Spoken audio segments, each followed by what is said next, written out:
Hoje o Instituto fez mais um evento social, só que foi um evento diferente. Tivemos a visita de um grupo de americanos de uma ONG chamada Black Men's Option, que estiveram na Maré e estiveram no Turano. Foi maravilhoso. Eles contribuíram com 120 cestas básicas. Conseguimos também fazer o Cine Comunidade para as crianças. E no final tivemos um jantar para todos os convidados.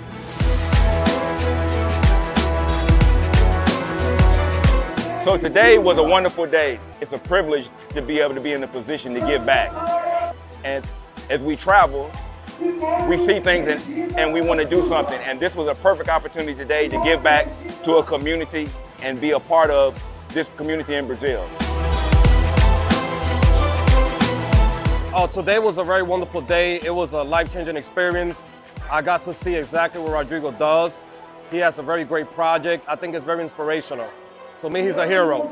Agradeço demais ao Ralph da Black Men's Option pela parceria e mostra que, independente das culturas diferenciadas, todos podemos pensar pelo bem maior, que é o ser humano, e a melhora das crianças através de projetos sociais, esporte e entretenimento. Ralph, a você, meu máximo respeito. Muito obrigado pela parceria e a visita aqui no nosso país. Os.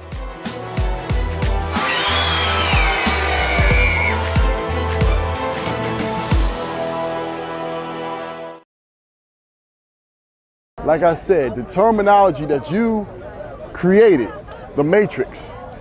I borrowed it, actually. I can't take all of that credit because, I don't want to take nothing away from that sister that wrote the movie, Okay. The Matrix. I borrowed it from her, actually. Okay. And it was just an analogy to say that we live in that matrix where we think that that's the norm. It isn't the norm. We need to get out of those borders. A lot of people don't want to lead a block, for the fact that that's all that they know. A passport is true freedom. To me, it's a lot of guys think that the reason why we black men travel, and this has been the biggest misconception, this is even going on during the movie, that we go to these other countries because we're women starved, we're thirsty as hell, and we got it so bad in the Matrix that we gotta leave to go get a woman. It's more, to me, it became more than just a woman. Right. When I travel, it's an excitement. Exactly. It's a great stress reliever. Exactly. Without stress, stress out your life, or at least low in your life, okay, you live longer. You get to experience things, you get to see beautiful countries. Exactly. And you get to experience with somebody who ain't gonna stress you with the baggage that they bring along with them. You understand what I'm saying? Frustrated was the one that got me started, which spawned me to go out, come down here to Rio de Janeiro, Brazil, see what was going on out here, see the beauty of this place, see the beauty of Brazil in general, all right? Also be going beyond seeing that, African-American men, we don't travel enough, but our options are so vast abroad. And Brazil's been a good start for, basically a very great start for me. This is not the only country I've ever been to, but I've connected well with the Brazilian culture. A lot of the brothers have been saying the same thing too. They love the atmosphere and everything like that. And they owe it all, like I said, Al, it all comes back to you, man. It all goes full circle and comes right back to you.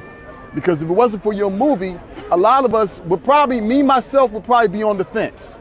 Well, okay. Like I said, I'm grateful, man. I just see Brother Raphael walk in, man. I was able to meet him the other day. That was tremendous, man. So yes, to good have Brother people Raphael. who supported me and actually to be in a different land, to be out in Brazil with them and support them, and for them supporting me, man, and be out here, man, it's just tremendous for me right now. I appreciate the love. I'm having a great time. Big brother came out. My old big brother came out, man. He came out support me too, man, and see these guys out here having a good time, great time, man. It's just tremendous right now. That's right. The thing is, right, like I said, of course, your movie, my show, with this collaboration, right, we have changed a lot of brothers' lives. I got a lot of brothers who come up to me and say, if it wasn't for Frustrated, Al Grease, and then the Charles Tyler Show. This is a movement, man, and the brothers that I've met here who were thanking me for Frustrated, a lot of them felt that they were suffering in silence. Really couldn't come out and say how they felt, man, because nobody really understand. Because I was one of them. I was one of them. Like I said, when I seen Frustrated and I seen what was in it, you know, I told you before, I was on the fence about traveling. I was on the fence about definitely coming to Brazil. All right, and I want to go, but I didn't have something to push me over. And Frustrated pushed me over the fence. I came down here 6 years ago. It's changed my life, okay? And it spawned me to push on and show and wanted to push out and put it out there to a lot of other brothers out here who are feeling the same way, who just in silence, just, you know, didn't have the voice. And Frustrated was our voice. Look where we at now. Exactly. We broadcasted live. Exactly. From Rio de Janeiro. From Rio de Janeiro. You know what I'm saying? We Came out a here long live. way. We got brothers out here live, so we out here Rio de Janeiro, having a great time, and that's what your show has done. Yes. You know what I mean? I'm thankful for you too as well, brother. You know what I mean? Yes. So you picked the ball up, man, and now we got brothers out here. Now we can broadcast live out here. We can share the experience back home with brothers, man, and inspire more to come out and celebrate. Exactly. And change your life.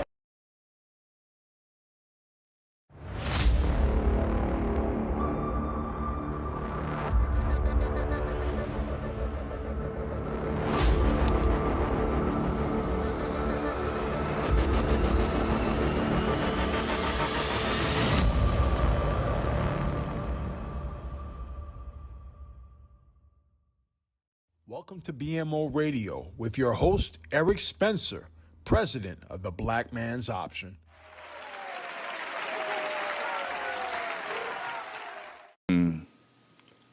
Hey, good evening, everyone. Welcome to another edition of BMO Radio. I am your host, the Prez, Eric Spencer. First and foremost, let me apologize. This was a last-minute stream that we just put together. It was something that we had been working on, but because of the locations of all the guests that we have tonight, it was kind of hard to get it coordinated, but we finally got it done. Tonight, we're going to talk about something that is very talked about a lot on YouTube. We talked about Brazilian women, relationships, and what men are actually seeking. American men, let me specify that. American men, what they're actually seeking, and what's being put out here on YouTube. There is a lot of misinformation. There is a lot of what I call videoing and giving false statements about what it's like to actually date with the Brazilian. Now, there are some people that are actually genuine, but that's far and few between. So tonight we're going to discuss what is the difference between the myth, which is all the stuff that you see that's being advertised by prominent YouTubers about what's really going on with these women, versus the reality and what they actually think about you as an American looking for love or actually looking for a partner or somebody to grow with. And when I say that, let me clarify, heterosexual. We talking about a man looking for a woman. Any of that other stuff does not apply. So tonight, of course, we got our special guest, BBT. He's going to come in and give his insight. But we also have another guest. And this guest, because of the views that he has grown up in Brazil, still lives in Brazil, as an Afro-Brazilian man. And the funny thing is, he's actually watching a lot of the content that American black men are putting out about Brazil. And he has been on panels to try to tell people the truth. But as we know, even though you don't live in the country, you know more than people that actually live in the country. But because of him being so outspoken, he has had to hide his identity for fear of retaliation in Brazil, because Brazil does not have freedom of speech that we enjoy here in the United States. So he has asked us to hide his name, hide his face, hide his location, and we oblige that. So we're going to have this conversation. It's going to be brief because I only have a limited amount of time with the gentleman tonight. He is currently in Brazil, and he's probably 2 hours ahead of us. So without further ado, let me bring up my man BB&T, and we'll call the special guest Pico. He wants to be Italian cheese, so let him be the cheese.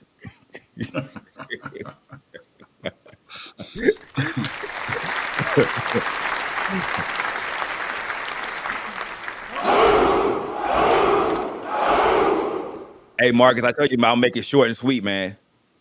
Short and I'm sweet. here, man. Good to Get to see the you point. again, man. It's been a couple of weeks. Man, it's been a couple weeks. I swear, man, we have been busy. As you saw in the beginning of our intro, the outreach program we did with the Rodriguez Institute. We're currently working on another one, and that's going to be coming up in September as well. So that's something we're working on, and that's been taking up a lot of my time, plus other things that, life stuff that just has been going on. So, but it All is right. what it is, Well, man. I had took a quick trip to Chicago, and I'm back. So I'm looking forward to this chat. Been talking to my man Pico for a minute. He's gonna bring a lot to the table, so I'm just glad to make this happen. Well, you know what? I tell you what, because we only been talking back and forth in the chat and whatnot, but you've known him a lot longer than I have. So Right. if you could give me a little bit of your background and interaction with him as far as what he brings to the table in the conversation tonight, what do you think that his importance as far as emphasizing the topic tonight? What can he add? He has a different perspective than other people, other Americans that give their insight on women in Brazil versus him being a actual Afro-Brazilian man living in the country. Well, let me say this. I met him through a very popular YouTuber. I don't know if I should shout his name out or not. Maybe we'll get to that one day. Yeah, we'll get that But one. I think, if I'm not mistaken, he sent me an email because him and his cousin had a podcast a couple of years ago. And the communication started that way. He was sharing his views. This YouTuber I'm telling you about, a Black American YouTuber, went to Brazil. I don't know if they actually met or they just conversed online, Mhm. but I got to know him through email. Then we moved it over to WhatsApp, and we've been talking because I was still in Sao Paulo. I've never met him face to face, Right. but we've been talking through WhatsApp and online for about 4 years, maybe. And I was just impressed because I came into the manosphere discussion. It had been around for some years before somebody, introduced me to the conversation that was going on. And so then when I got to know him, he was just dropping game on what's going on in terms of what men are talking about in Brazil. He was talking about the relationships. He was talking about, look, you Black Americans don't understand anything about Brazilian women. Now, he said to me, he says, well, Mark, you should really do a video or a live and talk about your experiences because you lived in Brazil for 9 years. You know the culture as opposed to these people visiting Brazil, staying 2 or 3 weeks or a month, going back, and they really Right. don't know what's going on. They think they No, they do, don't. and They they think really they don't. do. No, they don't. Right. So that's Myself what he brought included. to me. And we've been talking about this for the last 3.5, 4 years. You know, he brings a particularly good analysis because he understands what Black American men are talking about, and he understands what Brazilian men are talking about. So this is going to be important to hear what he has to say. Definitely, definitely. And you know what? Like I said earlier, there's a narrative that's being pushed. And that narrative originally starting with frustrated where there were a better option of women uh, versus being in the matrix, which is why Charles started the Black Man's Option and whatnot. But over the past couple of years, we've talked about this. The sentiment has changed, and the geopolitical aspect of the country has changed. And you don't know what the men in those countries say about that. You're looking at it from a lens of being an American instead of looking at it from a lens of being a Afro-Brazilian man in the country. And there's a Mm-hmm. big difference because you as an Mm-hmm. American, you think all kin folks, but they don't see it like that. They're not there yet, and they have their own civil rights movement that they're trying to work out. So a lot of guys are just advertising certain things about these women and not really talking about the culture. And I've said this before, if you're just going to sell wet dreams for clicks and views, then you're not really looking for a wife anyway. You're not looking for a partner or anything serious. You just there for a weekend. So how can you be an expert when you're not even taking the time to see what the culture has to offer? Because if you're going to relocate, you're relocating to be a part of that culture.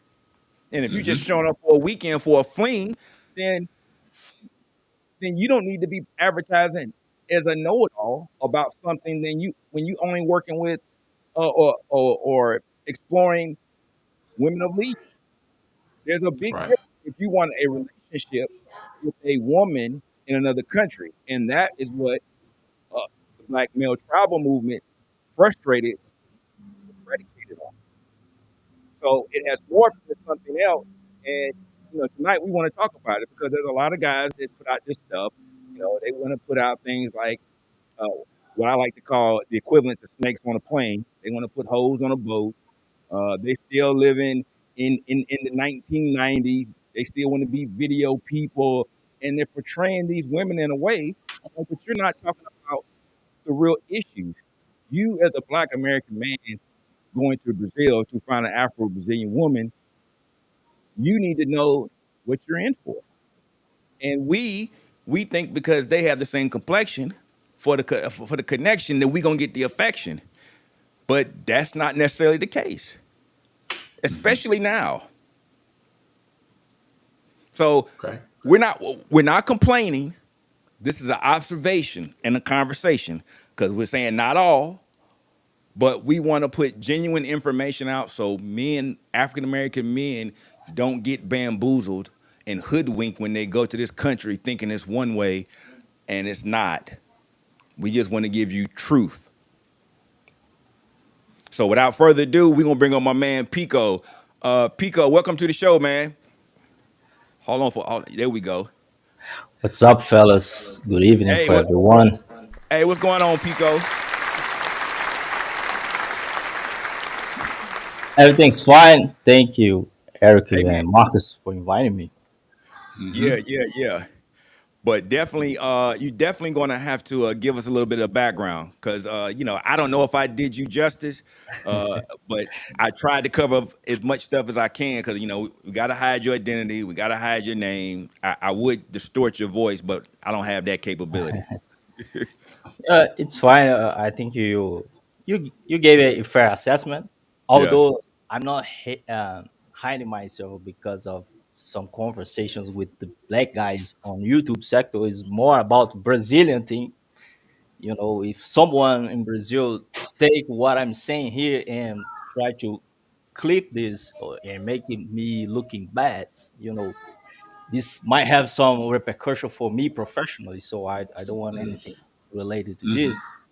Lately in Brazil, we are suffering some heavy censorship. So in in a lot of topics, especially about men's issues or things related to manosphere. So I don't want to get involved in this thing and get myself in trouble. It's just this.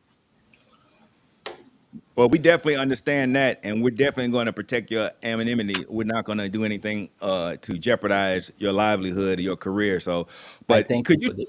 Yeah, definitely. So, give us a little background as far as your thought process as to the difference between what Afro-Brazilian men think of the women there versus what Afro-American men think.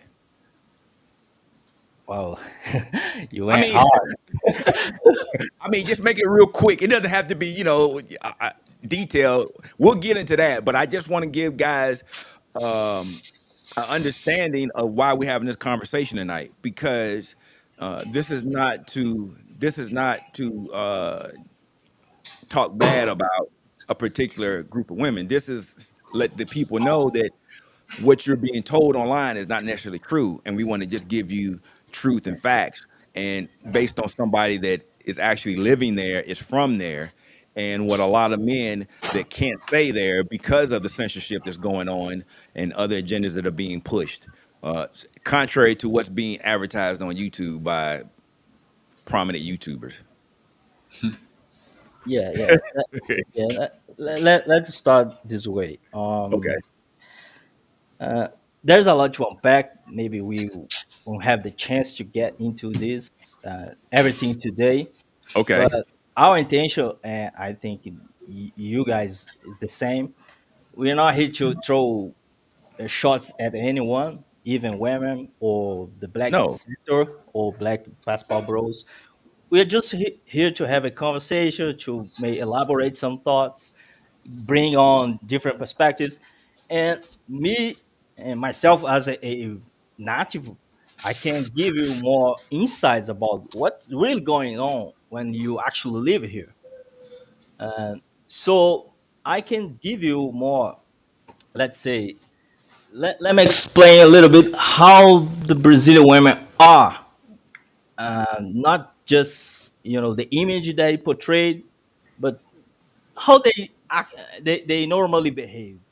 Let's start from this point. Okay, let's go from there. Um, what's really interesting, uh, yesterday, I guess, I was watching a YouTube video from a Swedish guy. Sorry, Swedish guy. He was in Brazil. He does videos for YouTube. I don't know if he actually live off YouTube, or he come here and be back and forth Sweden in Brazil. But he was doing a lot of content in Brazil, and he found a woman in Brazil, a lover. Uh, and this woman is from the northeast area. It's not the most popular destination for passport bros, but I guess she's from Fortaleza. I don't know if you are aware of this city. It's a Yes. great city. It's not one of the biggest, but it's definitely a great city. Beautiful beaches over there. And I don't know exactly the situation of their relationship, if it was all the time long distance, but he was showing off her in several videos of him, and I watched a couple of them, maybe three or four. Hmm. And if you look, normally you would find it's a good couple. They kind of cute, but underlying, she was revealing the real nature of a Brazilian woman, and he kind of afterward. What I mean by that? Well, he does YouTube videos, so he was recording all the time. He was recording, then going to the beats, going to the bars, and etc. etc. It's fine. She's smiling on the camera and all of that, but he asked her a lot of questions, and she was kind of answer it, but she was kind of answer passively aggressive towards him. You won't notice this until you really pay attention. Hmm. He was trying to play cool. Oh, she's my girlfriend. Look how beautiful she is. And she was kind of throwing shots at him, subtle, in a subtle way. Because uh, when you are foreign and you come to Brazil, well, she will play a part to get you. But once they get you, they will reveal her true nature, or their true nature. And that's what I saw in that video. Along 3 or 4 videos, I saw she progressing, becoming more aggressive, passively aggressive towards him.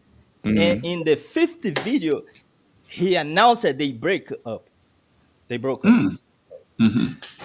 And he was saying that it was more because of their long distance relationship, and because of his lifestyle, because he does videos all day and she was studying yet. I guess she's under 25, so Right. she has a busy day. She used to have a busy day studying, and he is out there on the beaches, having fun, recording videos. And he said on the video that she was complaining over WhatsApp because of he's doing too much content. He doesn't give her attention. It's not fair and all of that. And in the video, I guess it's the fourth video that I saw. She was being so aggressive because he would ask something nicely, and she give a straight answer, you know, kind of cutting him off. One of the thing he was saying about, love, we should work out more often. And she said, "Oh, I do workouts a lot every day." And he said, "Oh, I know, but we should do more cardios." And she said to him, "Well, I need to do more cardios, but not that type of cardios at gym. You know." She made a quote unquote joke, but she was saying a thing to him, exposing him on video that he probably is not hitting her right. Yeah, yeah. Yeah. Uh-oh. I Uh-oh. got that Wait a minute. instantly because Hold on, I hold on, used hold to on. do this shit. Wait a minute. Are you saying that she said on the video that he ain't hitting it right? That's what you trying to say. Yeah, yeah, because she said I need to do more cardio, but not at the gym. And stare at him. Dang. Wow. Woo! Man, Woo! who who Woo! get to know a Brazilian woman from North Greece, they know they are about that thing. And she Okay, said okay. that is because he was hitting her right, and she spoke that on that video. Nobody will notice this until you know. If you know, you know. Yeah, yeah, yeah. Well, we know. We know. So We he's definitely not know. reading, and I bet when he travels, across Brazil or even back to Sweden, there is another bull in the ring. No way, there is not. There is no dude, in the ring. Yeah. Well, you He's know what? giving the cheeks for another dude. But my point Okay. is, my point is, if she was openly disrespecting him on the video, you can imagine what she does back, in the background over WhatsApp or when the cameras turns off. And that's the true nature of the Brazilian women. They are subtle, but they are passive aggressive. Okay. Okay. So Once Marcus, they what? get your ass, man, the true nature is revealed. I told Marcus that in Brazil we have a saying to call women patroas. You know Right. what patroas means, Eric? No, explain that to me. Hold on. Is, Well, is, is it PG? Can we say it? Oh no, yeah, listen, listen. You actually know what it is. When he finished telling you, because there's an American TV show, and I wonder why they called this show, because every American show they translate it into something that Brazilians are going to understand. So I always Right. wondered, like, why did they translate it this way? So I'm going to let him finish telling you about this. Okay, go ahead. yeah, man. Patroa basically means she is a boss biatch, Oh, hell a no. Hell no. bossy woman. Hell, Yeah, yeah, yeah. hell no. Hell no. Run away from her.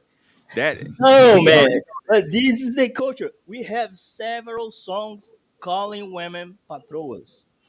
patrodas. Okay. I That remember that. I'm oh, actually, we have a couple that sing sertanejo rhythm.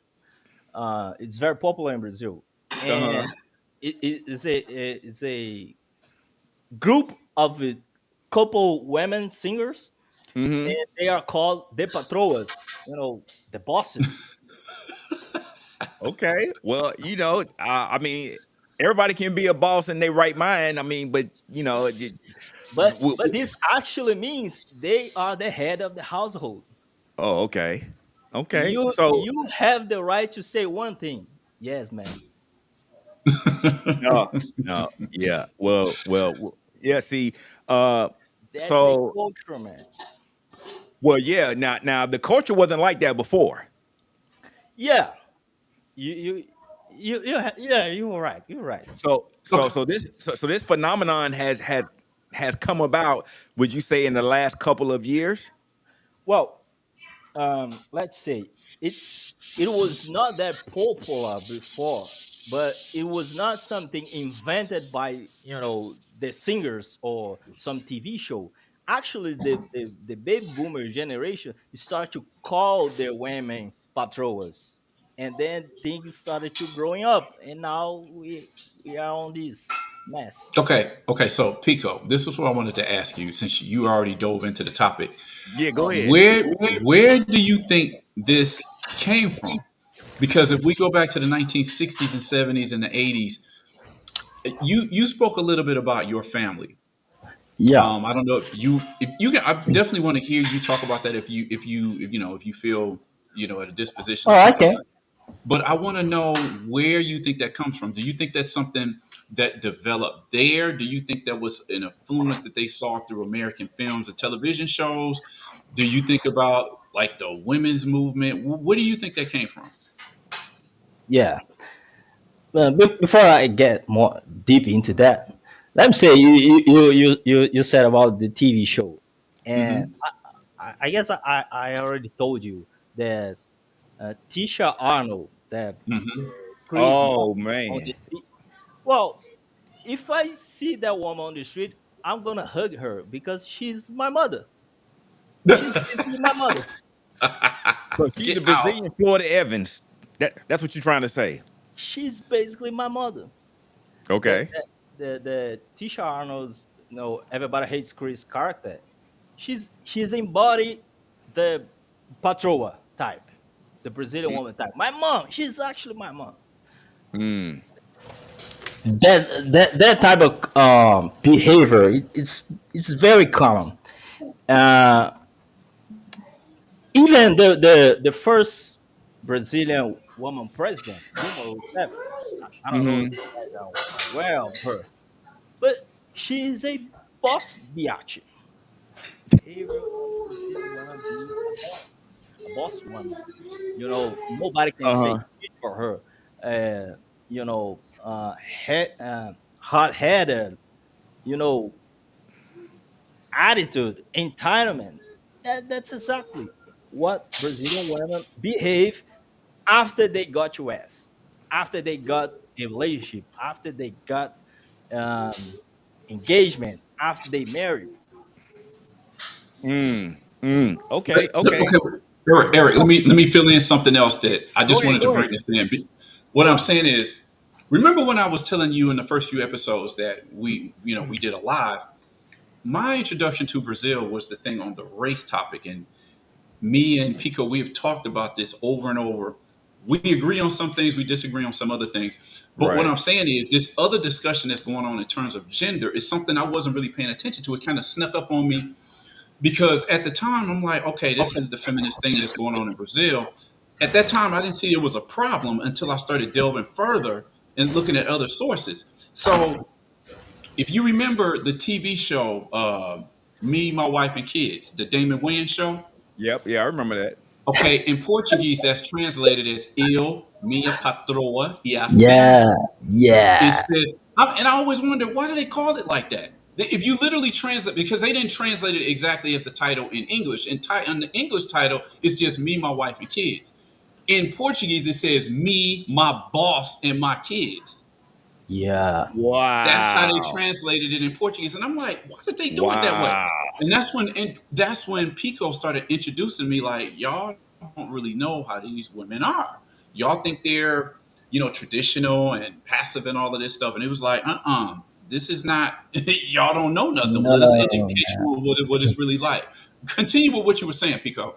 yeah, yeah, yeah. They may act like feminine, but yeah, that's something that sometimes get me laughing because I don't know from where this came from, but when I see some content from brothers traveling or wanna travel here, they always mention something like cooking and cleaning, and I don't know what the sorry, I don't where they think that this is a common thing in Brazil, uh, in a sense that in Brazil, all we have is housewife ready, waiting for you, and she will cook it and clean for you freely, voluntarily, with open arms. Of course not. Mm. Brazilian women are not looking for a husband to her be a stay-home, housewife. They're not here waiting for this. Even for the wealthy dudes, they are not doing this. They want a a cleaner, a particular chef, to be out there doing yoga class at 2 p.m. They don't want to cook and clean. Even more for a regular dude. If you're a regular dude, don't come with expectation to get a traditional wife cooking and cleaning for you. Period. She may act it for you for a little bit to get your ass, but after that, you done. You done. They won't do. If they were this wife material, don't you think they would be already taken? Well, you know what? That's funny because Marcus and I have talked about that. That you hear Afro-Brazilian women complaining about nobody's choosing them, nobody's trying to marry them, and that's a trope that we've heard and currently are still hearing in the United States from African American women. But like I always say, you look at what's going on in the United States. The United States, Black Americans, we are the canary in the coal mine. We are the blueprint for the diaspora. Anything that they do to us, it works, they export it. That's why you see the decline in the Black culture. What they're exporting is dysfunction. And with the internet, they're able to do it exponentially. And you see that you can change a people in a short period of time through the music, through the media, and through other things, other mediums, where it can have a detrimental effect. So, it's not just Brazil, but like I say to the women that I talk to, like, look, we know how that's going to end. You being a boss chick and all this other stuff is not going to end well. See, what they don't export is what's going on in the United States now, where you starting to see all these boss women, boss chicks getting evicted. They're losing their jobs, and they have no community or man to go to. And the men that they need now are the ones they have been discarding, and those men have checked out, either dating out, or they're not dating at all, or they're choosing to go overseas to find another option.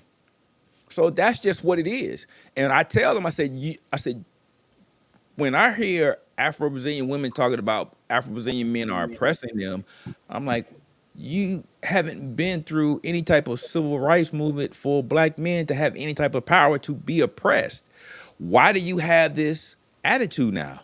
And I know it's installed, and you're operating the way they want you to. In the meanwhile, you're not getting picked. And that's why we were having the conversation about the colorism stuff. There's so many nuances in this conversation. But if you're looking to be a boss chick, then how much longer are you going to be a boss chick? Because things are changing in your country dramatically. The exchange rate is going up high, which tells me that Brazil's economy is not doing well. Oh, no, no, no. Yeah. So Marcus, what do you think about that? Oh man, Come people on, said get it some, best get at the some. top of the show. So much to unpack here. Listen, this is what I want to get into. All of that you just said, like, what is the influence on the whole globalism thing going on in Brazil? What is the influence of what's going on with feminism, the women's movement, and how's it affecting Brazilian women? How much of what we knew of Brazilian women 30 years ago doesn't apply today? So, what I want to ask Pico, why do you think the Brazilian woman, listen to what you just said in the last thing that you said. Don't come here thinking that the Brazilian woman is this way. This is not what she wants. This is not what she likes. She's going to show this long enough to reel you in, and you're going to see what she's really like. What I want to ask you is, where does this come from? Why? Okay, man, the better question is, why do you think globally foreigners have this image of Brazilian women as being easy? Why is that? And people come into this shock when they come to find out what they're really like. Yeah, that's a good question. This is a deep thing. Uh, some dudes think that game you save them. You need to check your woman and make put her in line that she will act correctly. It's not like that. I remember my mom, fixing my dad's plate. It's 15 years ago. But that doesn't change the fact that she was Madonna. You know, the Right. the the the nuance, like Eric said before, it's so deep. It's not a straight answer, A or B. There are a lot of nuance in that. My grandma, when Marcos asked me where or when it started, this thing, well, I definitely don't know, but I remember my grandma. She's still alive, but she was the head of the household.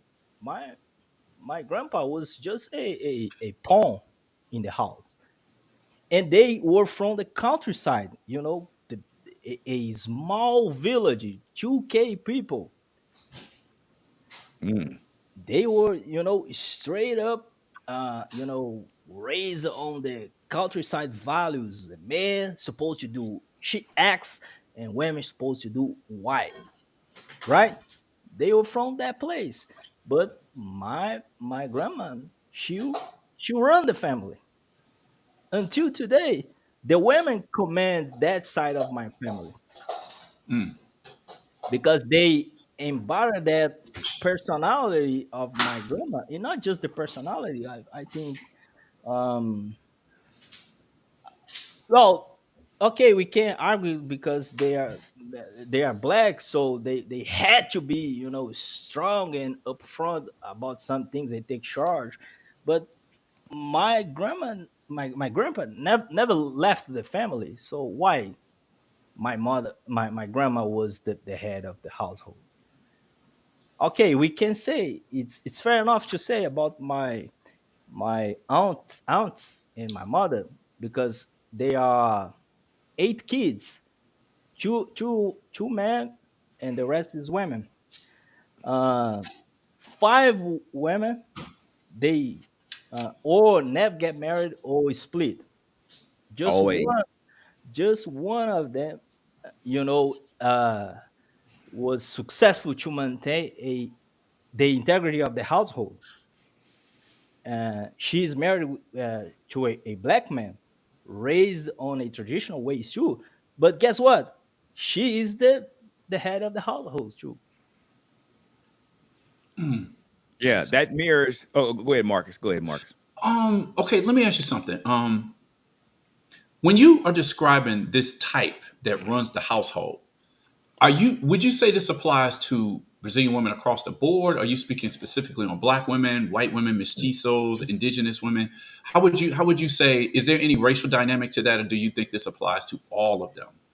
Yeah. Well, I think we can add a social economics into this, because since long time ago, poor women or average workers has to work. Both of them has to work to bring money to the family. It's not like that nowadays they must work. Everyone must work basically Right. in Hmm. Brazil. Must. It's not option. Must. But back then, because of the difficulties, the amount of people that must both of the parents work were more poor people, or regular people that emigrate from the countryside to the capitals looking for opportunities. So we can definitely say that a more economic, social economic dynamics played a part in these households where women kind of take the charge of the basically all the situations, and the guy just bring the money. But with with the development of the time, especially these last 25, 30 years, eh, I think it's cross racial and Mm. cross economic, Hmm. because of this idea that the women are the patrols. Even the Mm. rich guys, embodied these.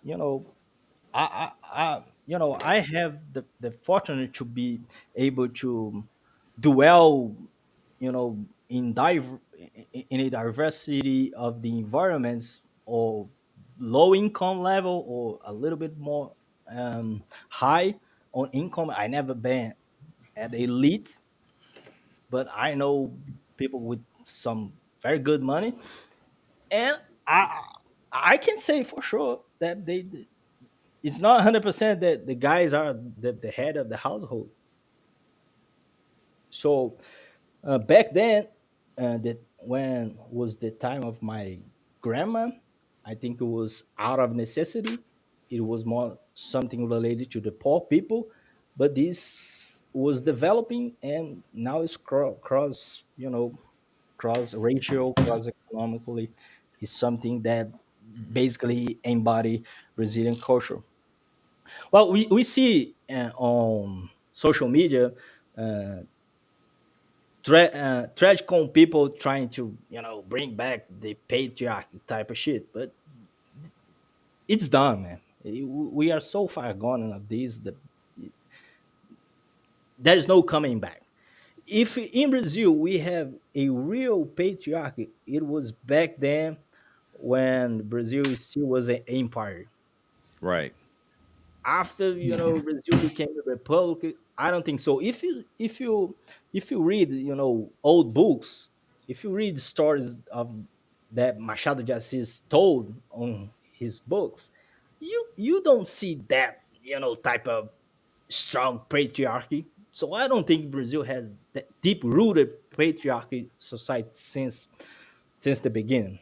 I think it's far gone lost in the past. Okay, so do you think that it started off in the poor economics of the country? Because in the United States it was very similar. And like I said, the United States is, for the Black Americans, are the canary in the coal mine. And you always had the woman be in charge of the family because of the effects of slavery. You didn't know if the father would be sold off to another plantation or whatnot.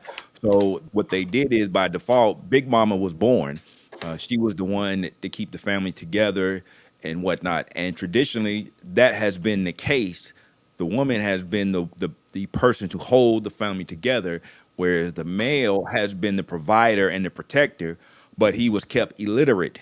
He couldn't read. He was just the workhorse. Where they had black women back then, they knew how to read and write and do other things. I recall my mother telling me that my grandfather couldn't read, and my grandmother had to teach him how to read. So, that trope is still was still promoted up until, I'd say, probably in the mid '80s. Maybe I think the last hoopla for that was the late '80s, early '90s, and I say that because there was a big campaign here in the United States where you had a high single mother rate, and you had slogans that came out.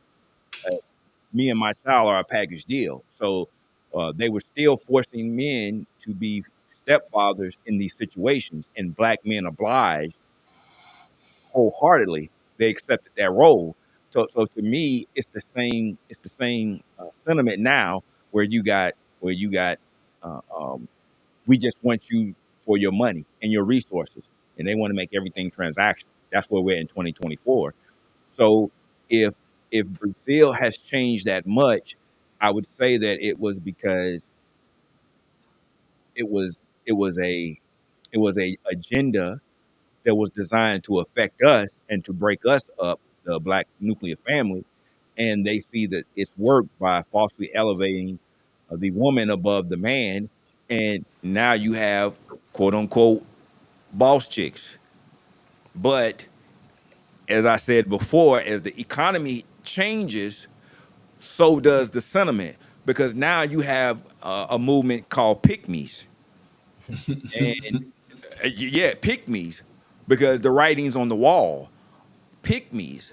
So you got boss chicks that now are pick me's, and that is the same thing that is being exported, but not so much. and they're not going to advertise that. You still got Beyonce and Gorilla and all these other people, but black people in the United States, a small segment of them are getting tired of it, and some of the women across all races are starting to see the writing on the wall that the boss bitch era, which came out of feminism, I would say third wave feminism, is not going to work this time. And as the economy changes, so will the environment. And we all know that women don't change the environment; they nest in it. So right now, I just feel like a lot of these other communities are behind of what's going on in the United States, and they don't really export that, so they can keep the black diaspora in the situation that it's in, which is Well, underclass. Go ahead, Marcus. let me say this. Let me say this. Particularly the last part that you said there. When I see, okay, so much of American culture gets just divulged all over the world. Right. Women around the world should really, if they're paying attention to what happens in the United States, they should be able to stop and say, okay, look, this is what's happening in the United States. Maybe we need to pull back. Maybe we shouldn't be following everything that happens over there, because everything that happens there may not be good for other people. As we can see, it is imploding in the United States. So, like when that famous YouTuber came to Brazil almost 2 years ago now, and Yeah. they basically tried to run him out of the country. Right. This is the Brazil that I don't think he was ready for. I don't think he knew that that's what was festering in Brazil in the last few decades. I kind of moved into that in the middle as I started visiting Brazil in the early 2000s. And I didn't really see it as an issue until I really started studying what's behind this movement. So then, how society and the economics break down is going to affect white and black women a little bit different. But at the same time, it's not going to be as drastic in Brazil because you don't have a solid black middle class. And a lot of white Brazilians are just not rich also. So there Right. might not be that much of a division between the women as a whole. But a conversation I had with Pico, it had to have been about 6 to 9 months ago. And he said this. I want him to elaborate on this. Pico, do you remember we were having a discussion and you said, man, I can't see dating a black woman in Brazil. I can't see it, honestly, not in my dating option. Can you expand? As you know, it's 9:25 here. I know we're going to move towards closing the show in about 10 minutes. 10, Maybe we 15 could just minutes. start this topic just to maybe introduce the next segment in the next show. Yeah. Why did you do you remember saying that, and why did you say that? Yeah, I remember that because, yeah, you know, I said that on the group, and I can't open to the guys here listen to us. You know, I don't see myself dating with black women because I find something weird that I'm dating someone is looks like my sisters. I have sisters or my cousins, but it's not just like that. It's because of their attitude. I don't like the way they behave. I don't like the attitude. And when you find a truly submissive black woman, it's something so rare that I don't even, I don't even try to find some needle on this. How can I say? Yeah. A needle in the haystack. Yeah. Yeah, needle in a haystack. Yeah, I don't want to waste my time looking for something so rare because it's common. It's not just because of me. It's common, and we can add to this conversation that we, as Brazilian men, we are not, taught to look after black woman only. We date someone who wants us. If it's black woman, well, fine. If it's white woman, fine. If it's blonde, red, Asian, fine. We deal with who want us. But Right. me in particular, uh, I'm not closing the doors for black women, but it's hard to find someone that I would say that she's nice and agreeable and open to be coachable. Let's say it this way. You know, and this start in an early age.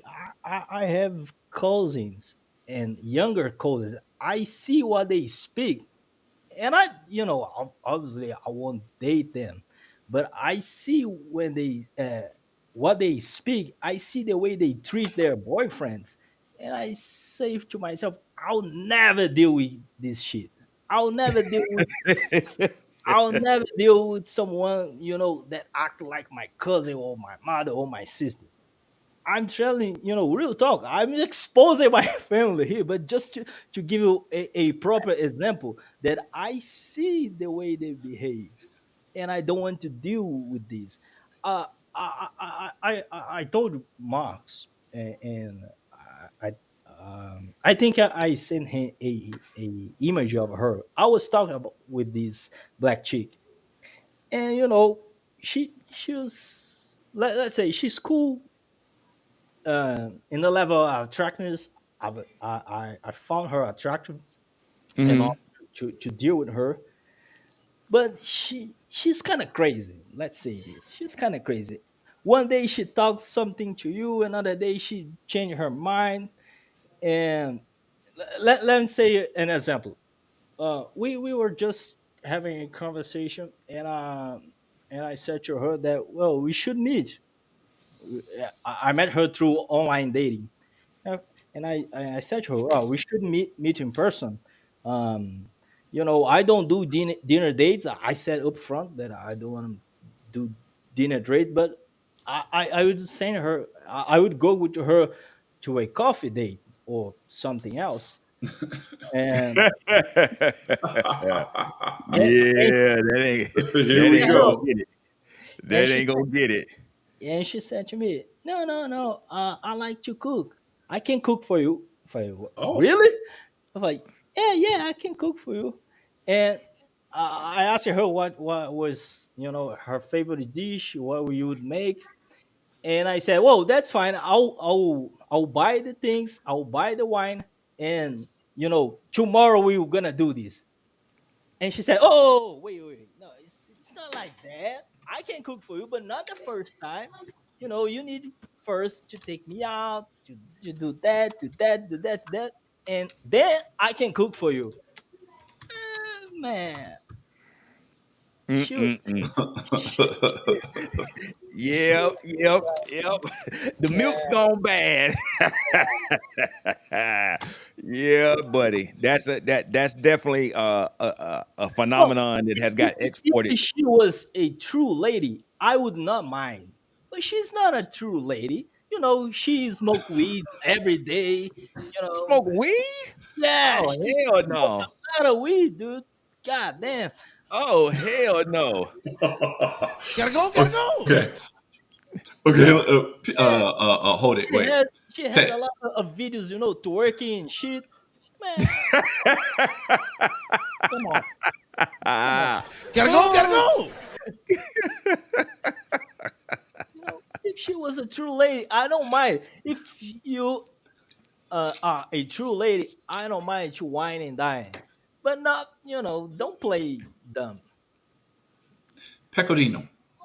Okay, listen. Okay, first of all, shout out to the brothers over in the comment section. I'm enjoying what some of these guys are posting. Somebody just said, "Boy, don't let Dr. Umar find out you swimming I around in the know, milk." right? Did you see that? Hey, Yo, how Court, Dr. many Woman, people? court, sorry. look, 500 I'm bunny flags. court, hopping.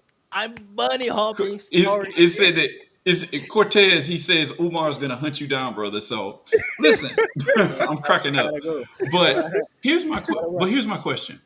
Um, you're speaking on because this is not the image that Brazilian women in general have.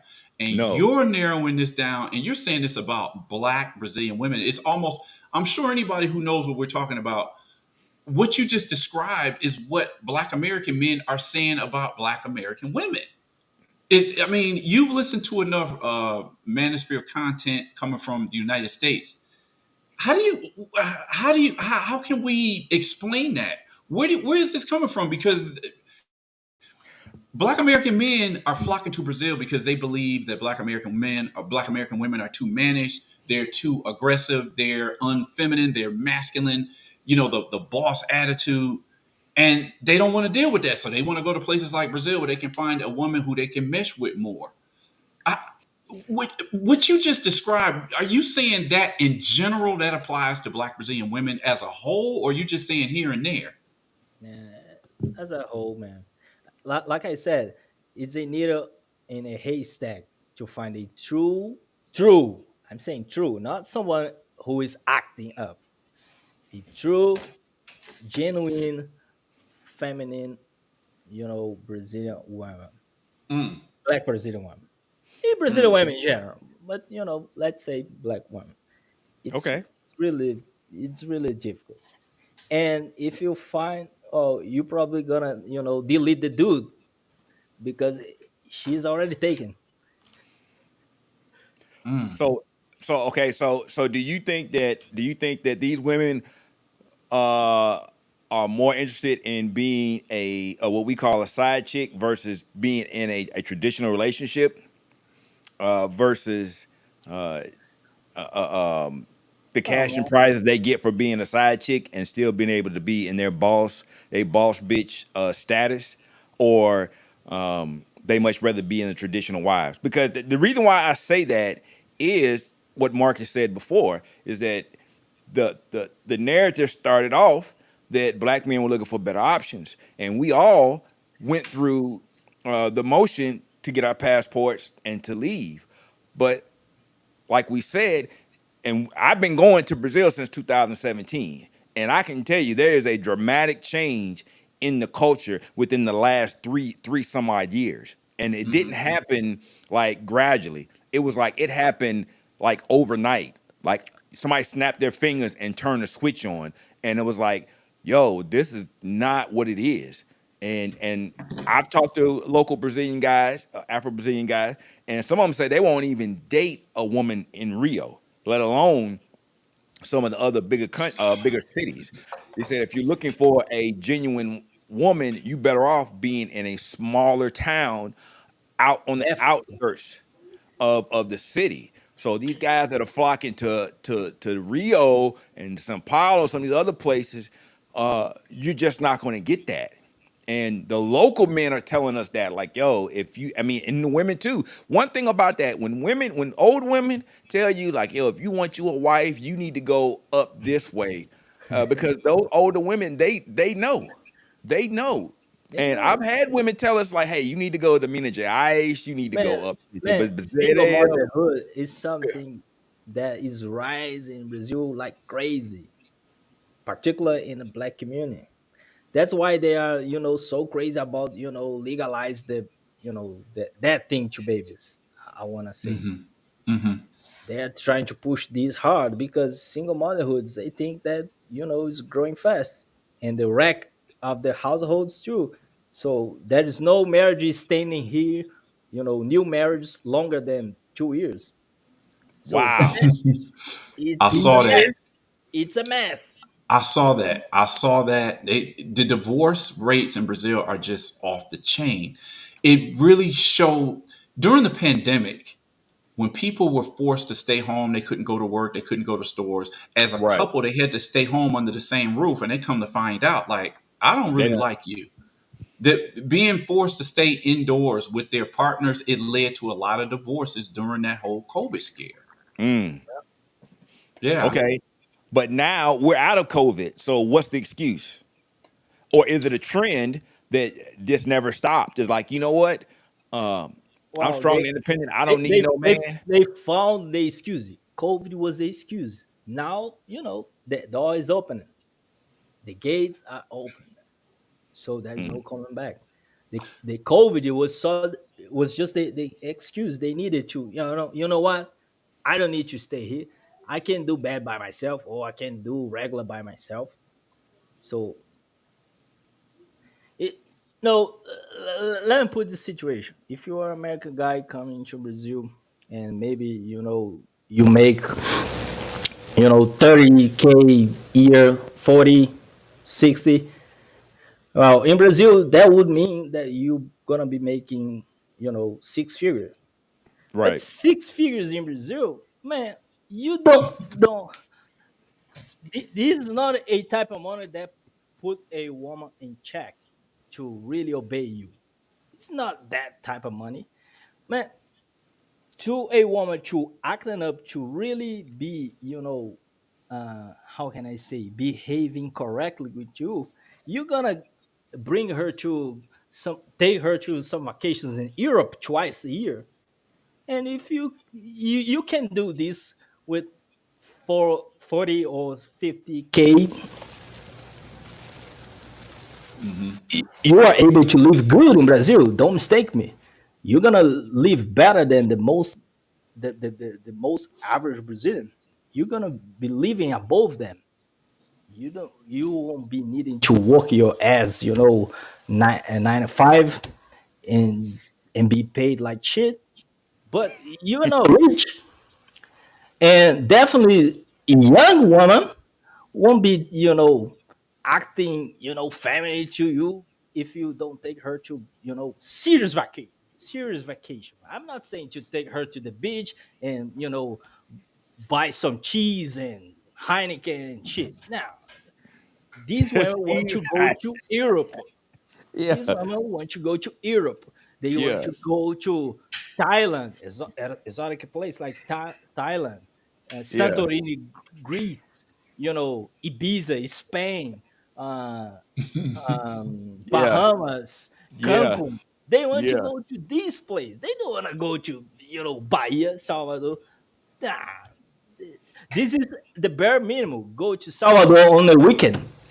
Now, this is the question. The question is, okay, you want what you want, but can you get what you want? And see, that's the question that men in the United States has to And ask. what they say, so excuse me, just answer this. That's what they say. Well, I can do this by myself. I can sell something on the side. I can be a sugar baby, and Yeah. myself get the money, and I go with my friends. I don't need a Right, man for right, that. right. But no, but my point is that some brothers think that they're gonna find this woman there. And don't get me wrong, I have friends that have gotten married, they have kids, they have wonderful relationships. So I'm not saying that it can't be done, but a lot of African American men are looking for women that look like them. They want somebody their same complexion, somebody that they can relate to. You know, yes, we have the colorism here, but you have brothers that like the skin. They like the dark skinned women. They like the melanation when they see the women, the hair and all the other stuff. And like I tell guys, we look exotic to them just like they look exotic to us because of different phenotypes.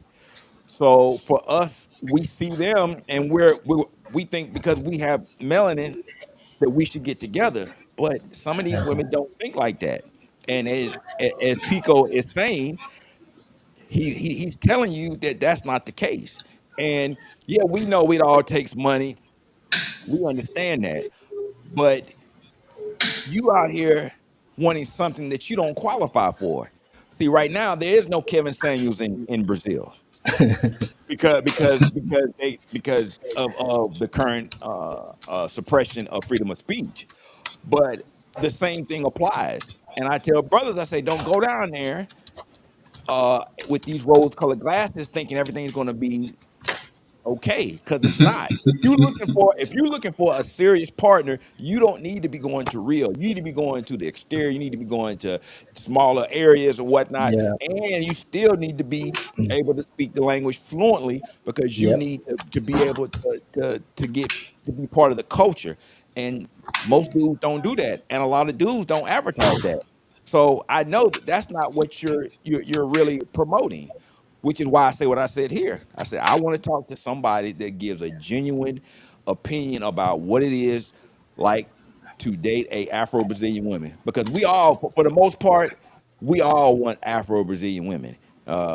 We ain't looking for just the Beckys, Yo, that's swimming fine. in the milk. Dr. Uma will be pleased. But Yeah, that's fine. The brothers can get action. Action you can get, but if we're but we talking don't about want serious, action. We want. yeah. But you know If what though? The funny thing is, a lot of men in the states they want the nuclear family. they're not looking to be players. You have a couple of guys that are still butthurt from junior high and high school that are living their fantasies out online, and they want everybody to live vicariously through them. We're not talking about those men. We're talking about men that have tried to be find women that want to be women, and I mean, they want to be in a relationship and build a family. They want to have kids. They want to have the traditional mother-father experience and work together as a team. That's what a lot of brothers want, which is why you see brothers that are traveling. But what it's evolved into is, hey, look at me. And then you have people that are giving bad information to come here. And like, we were talking about offline, some of these guys, the way they advertise themselves, you look insecure. This is not what it's about. It never was about that. Yes, you can go and enjoy the local cuisine, but at the same time, understand what the movement was about. The movement was about black men in America going outside the country, exploring options so they can build families and then eventually build a network of like-minded brothers in that country and throughout the diaspora so that we can work together and build something. But if you can't build with the woman, then you're gonna have the same problem. And that's Here's what it the sounds like. That's what it sounds like to me, Pico. here's the thing, Eric. Black Brazilian women, is drinking directly from the original fountain that is the BLM. Mm, mm. Everything that happens in Black Brazilian movement here is coming from US.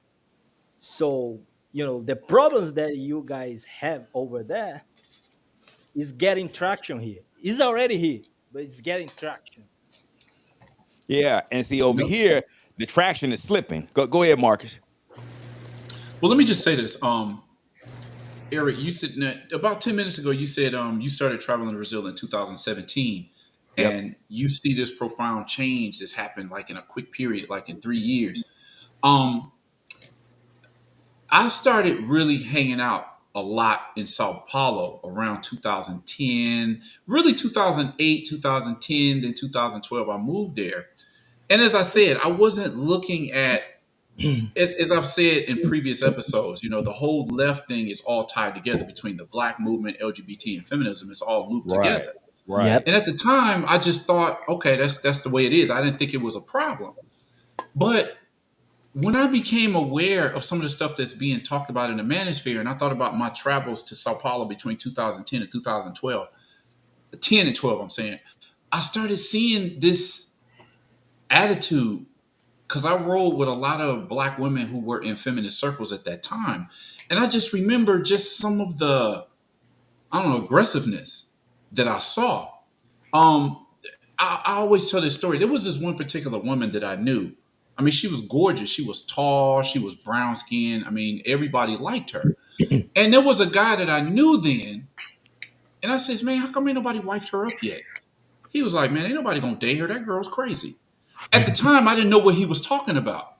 But now when the manosphere started talking about these points, I'm like, oh, man, that's what they're talking about. Because as I had conversations with this guy who was telling me about it, he didn't put it in terms of the women's movement. He just said that girl is crazy. And what I'm saying is that whole circle had that same mentality. On the surface, we was all cool. Everything was cool. But then there was this little, I don't know. It was like this aggressiveness that was hiding underneath the circle, that was underneath the surface, that would come out from time to time. And I couldn't figure out what that was. Yeah. Here it is. This is what I'm seeing. And okay, so you caught it in 2017, but that what you're talking about in 2017, it's been brewing since about the mid 80s. Right. As I said, when I first started getting into Brazil, the original website I had was called Black Women of Brazil. And I noticed how strong black women in Brazil were organized. And I didn't see something similar with black men. And now I see what's going on. I'm like, oh, wow, this has been a seed that's been planted since at least the mid 80s. We're just seeing the sprouting of it now. So this is the tail end of what's been initiated for the last 30 years, from what I've seen in terms of the black women anyway. Right. And like I said, it's been a progression because like I said, I did my research once I started noticing it. But I have people that live there and they've been saying the same thing. They're like, yo, I go to these Afro-Brazilian events. I'm a black man, and none of the Afro-Brazilian women want to really talk to you. They're very nasty. But the Beckys are all on me. And I'm Hey, like, I understand that. I'm like, but there's got to be somebody. But when you start talking about it, it's like, yo, it has really changed. And this is what is not talked about. And I want And black men, American black men, to understand this. This is not look, a look, diss. We're not trolling, but we want guys to make an informed decision about what's really going on and don't get caught up in the glitz and glamour that's let's make being a shown. point. Let me make a point because I saw over the chat someone mentioning about the evangelical church. Well, yeah, I saw that. Brazil supposed to be a major Christian country, right? We have a lot of Specifically, Catholic, Catholic is supposed to be, but Catholic evangelical's been growing. and a lot of evangelicals too, and it's Hmm. still growing. And interestingly, black women are heavy on the evangelical side. But Mm. here's the thing: it's not young black women; it's ran through black women. When things go south, they go to the church. Well, um, So, how traditional Brazil is if the woman is going to the church just when the things got screwed? I mean that's the same trope that we hear here. You have they have I am a born again. And black feminist Christians, sorry, just to add that, is Yeah. rising too. Black feminist Christians, it's a segment, it's growing. Yeah. Well, mm. I mean, but what is it growing for? That's I think that's what Marcus's question is. It's like, yo, what are you doing all this for? What are you benefiting? Are your communities getting better? Are you forming functional families? Are you moving up socially? How is that benefiting you? And what I see, it's not. And it's the same thing here. It's basically something to make you feel good long enough to keep you in the position where we want to keep you until we can keep you there permanently. That's what that is, because they don't want you to have a nuclear family. They learned that about Well, Black Americans. let me say this here. Um, to me, if you really do research on the women's movement, where it came from, what were the goals with the women's movement, and I know women are obviously not going to agree with this, but when you look at what the pronounced goals were, how is that going to lead to stable households that feature a man, a woman, and a child? Because what I'm saying is, when you look at the origins of the movement, they were flat out saying, that's not what we want. We're going in the opposite direction.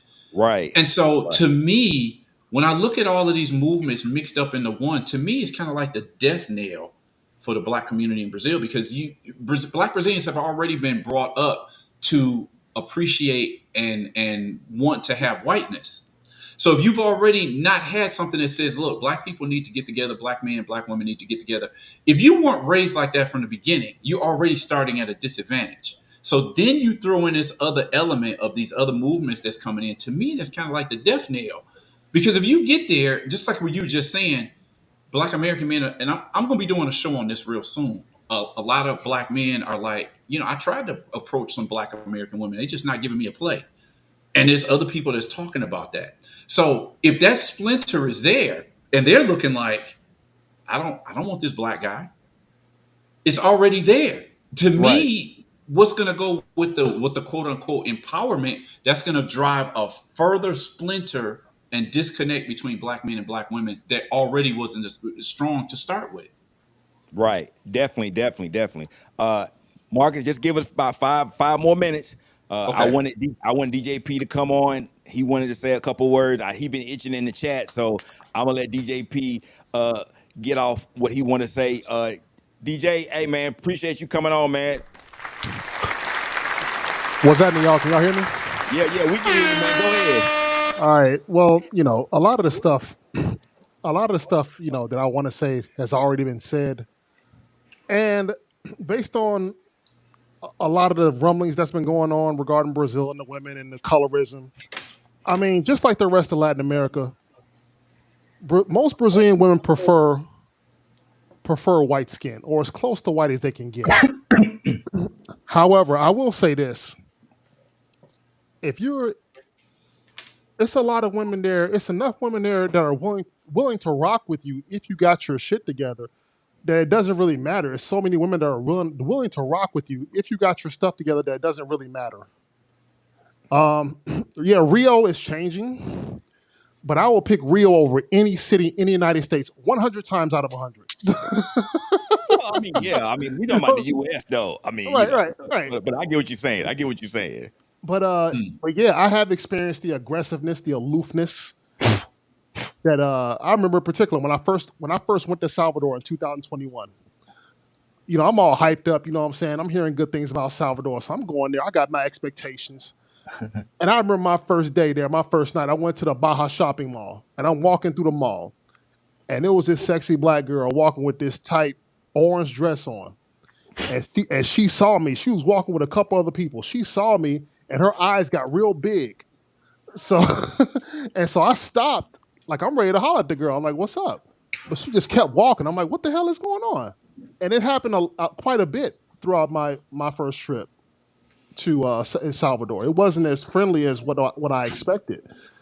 Granted, it was in the middle of the pandemic, but still, you know, it wasn't what I expected. Then I went back a few years later when the pandemic was over with, and it was pretty much the same thing. As a matter of fact, one of the first questions I got when I got there was, do you live here or are you just passing through? And then when I told them I was just passing through, they would immediately lose interest. Next. You know what I'm saying? So yeah, man, it's tougher sledding. It's not as You think this is some influence that she used to have another American guys going there giving promise? Exactly. I think a lot of American dudes been coming down there smashing and dashing. Yeah, You know what I'm saying? Yeah. And they kind of messed up the vibe. Yep. I would agree with that. The image has definitely been tainted, which we talk about that, and it's very your image precedes because you. the most common thing that would happen is she would hook up with him and let it slide. Yeah. I remember one girl in Because particular I met in he's South. foreign. I'm sorry. He wouldn't stay there for long, so she can definitely be nasty with him and let it go. Okay. I remember one girl in particular I met in Salvador. She was a red bone chick. We hit it off pretty good. And at one point she told me, "I'm a feminist." And I said,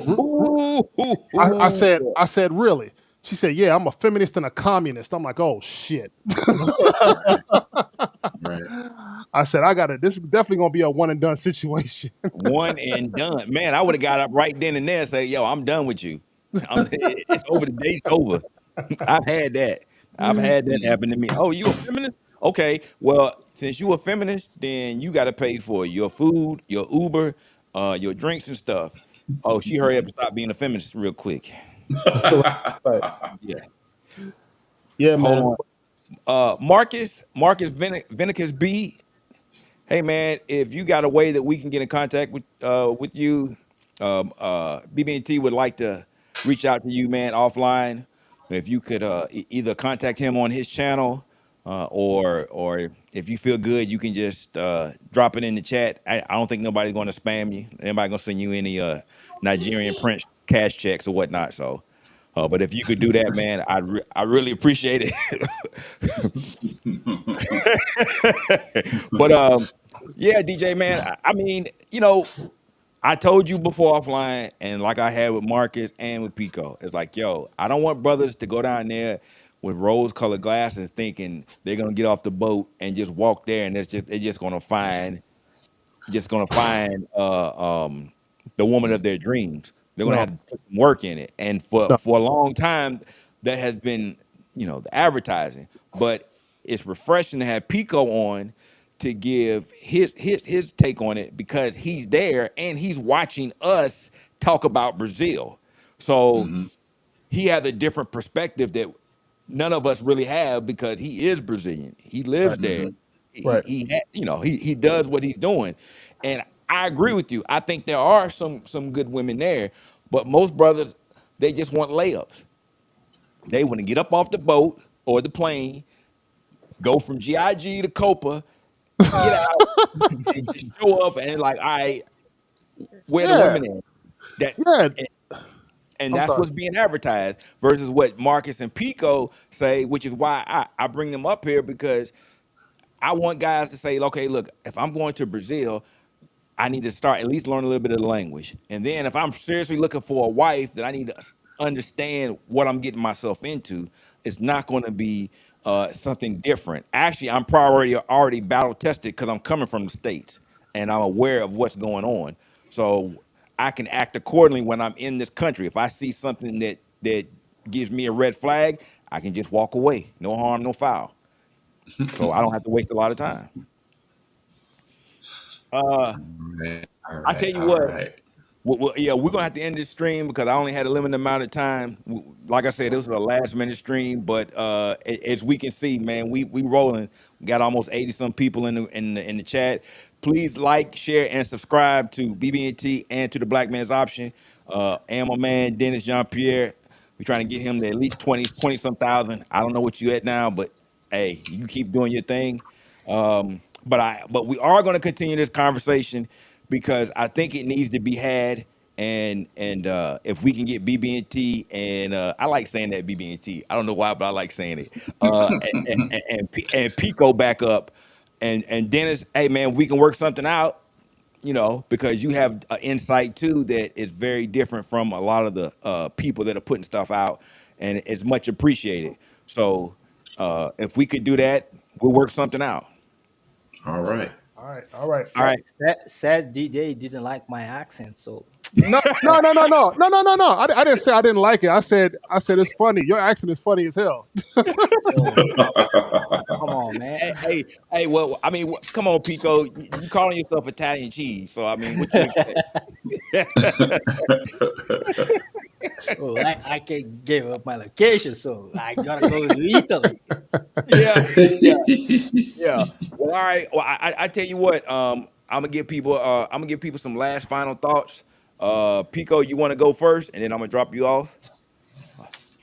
Yeah, definitely. Thank you, Eric and Marcus, for the invitation, for the conversation, for the room to listen to me. Ask some good questions and start a conversation. If the audience receive this conversation as genuine and is willing to listen more, then we may be talking. I'll be up here and talk one more time or twice, or I don't know.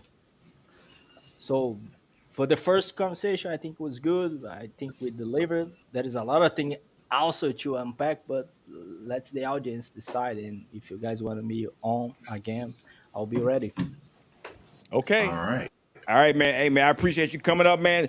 We'll chop it up again later. Have a good night. Appreciate you coming on, and we'll talk soon. Thank you. All right, DJ. Quick thoughts on tonight, because I know you were in the chat late. What are you thinking? Well, I'm thinking right now I'm on countdown. I'm headed back to Brazil in a couple weeks, less than 2 weeks. So I'm excited, and I'm ready to hit the ground running. Okay, and are you going to be there to the end of September? Yes. Okay, so like I told you, we're doing the event there. So I'm gonna get with you later on this week. Once we get stuff finalized, I'd like for you to be a part of it, and we'll work things out. You know what I'm saying? Because I think I'm gonna be down there the third week in September. Me and Ralphie and a couple other people. Okay, cool. Sounds good. All right, man. Hey, have a good night, man. Appreciate you coming up, man. For sure. All right. Later. Marcus, what you got to say for the night, man? Go ahead, do your thing. Hey man, this is just the beginning. I'm looking to start doing more live streams. There's so many people who have stepped up who say they want to talk about their experiences. I've always said that I've never wanted to speak for Black Brazilians. I just wanted to bring their situation to an English speaking market. And I just wanted to say, people, pay attention, stay tuned because I got some really good content coming up. I want to start pulling more people on for a bigger discussion, and looking forward to keeping this moving because, as this channel gets bigger, as your channel gets bigger, more and more people are going to be reaching out to have this discussion more. So definitely like the discussion tonight. Definitely, man. Definitely, man. Hey, like I said, man, anytime, any place, any subject you want to talk about, we want to talk about it here. And I know a lot of guys that watch us, they're like, well, what does this have to do with travel? I'm like, yo, this is very important because there's an aspect of traveling that you need to understand. And that's going into an environment because you're playing an away game. Yep. And if you're thinking you're an American, thinking you're going to go over there and have American standards and you're going to have American attitudes, American things, then you're going to be sadly mistaken. And this is heavily part of our process when we go to other countries, not just Brazil, but to South Africa, to Thailand, to South Korea, to Tanzania, and these other places. I say because the world has changed dramatically, and we have to see how we're going to fit in it. So, hey, Marcus, I appreciate you, man. We'll chop it up again. I'm going to drop you off. Have a good night. All right, man. We'll do it again. Yeah, we're planning for the next show. Definitely. All right, man. Okay. Later. All right, everyone. Hey, I appreciate everybody coming on tonight. Our mystery guest, Mr. Pico.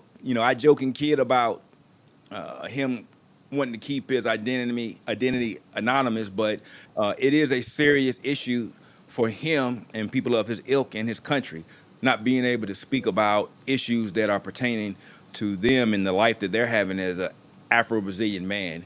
I also want to thank Dennis Jean-Pierre, who should already be at 100,000 K. So if you haven't liked, shared, subscribed to his channel, then what are you waiting for?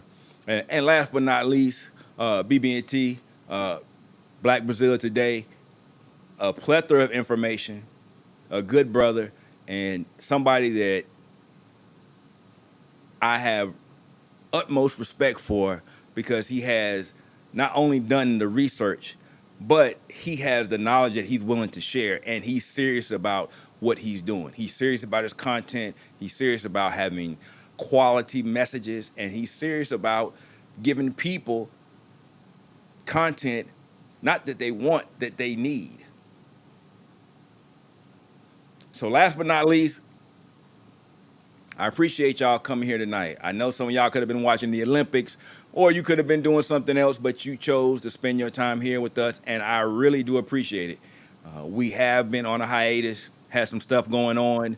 As I mentioned before, we are working on another event that we're doing in Brazil around the mid to end of September, and we got some other stuff coming up. We're getting ready for our South Africa trip. There's still a couple more slots available, November 13th through the 24th. If you're interested, get in contact with us.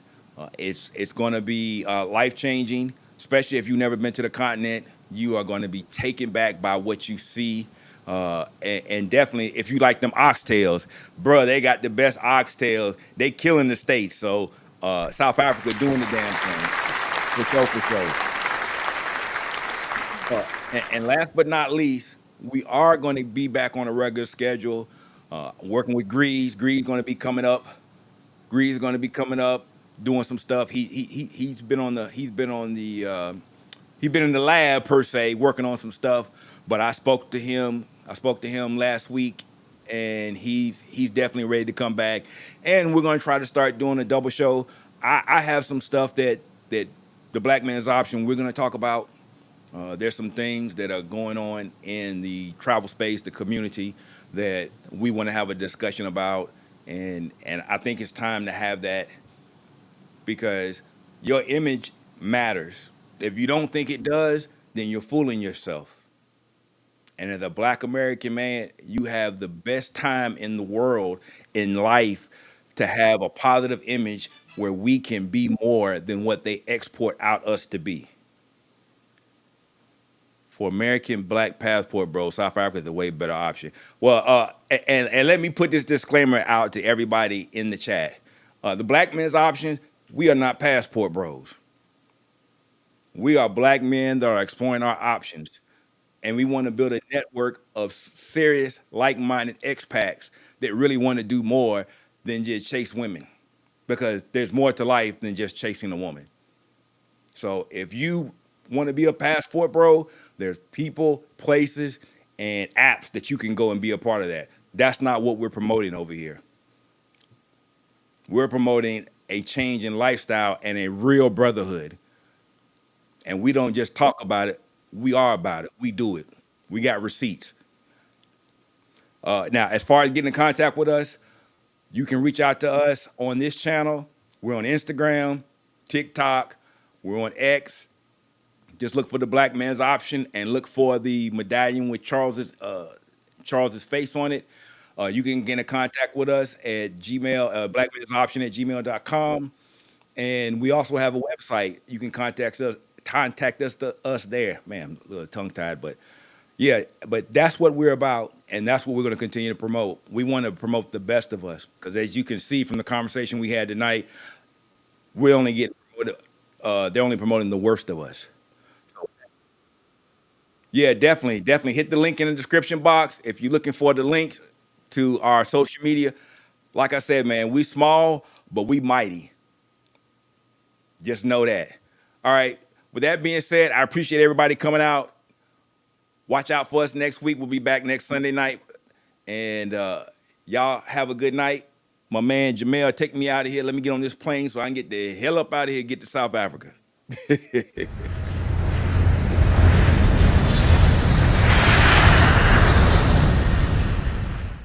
Everybody in here was picked, selected, chosen. You are a difference maker. You are special. You are somebody. You're a conduit of change. And that's what we're going to do, change things. I don't know if y'all know it, but we're going to win. I don't know if you feel it, but we're going to win. I don't know if you can see it, but we're going to win. You got to understand we're going to win right now, not later, right now. Everybody in here is a change agent. We could go down the line and every last one of you have a story how you provoke change wherever you've been in some form or fashion. It ain't no normal guys in here. Everybody's been through something, they come out of it, but you changed the game wherever you've been. Am I right or wrong? You just got to believe. I believe it. You got to believe it.